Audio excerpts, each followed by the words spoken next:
খোয়াই জেলা বিজেপি কার্যালয়ে নতুন জেলা সভাপতি হিসেবে দায়িত্ব গ্রহণ করলেন সমীর দাস।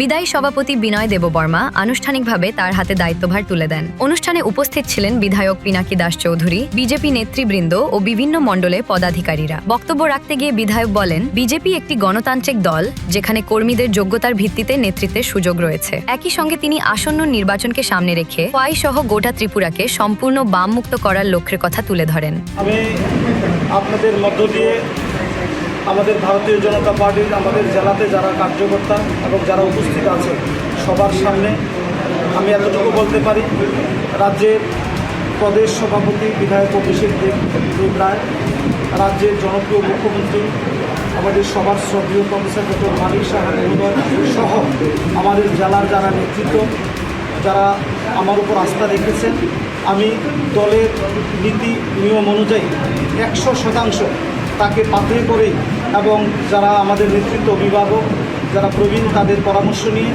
আমি আমাদের সংগঠন বিস্তারে মনোযোগী হব এবং ঐক্যবদ্ধভাবে খোয়াই জেলা থেকে বামমুক্ত করবার জন্য আমি সেখানে কাজ করব। এক্ষেত্রে আমি সবার আশীর্বাদ চাই। সবাইকে নমস্কার।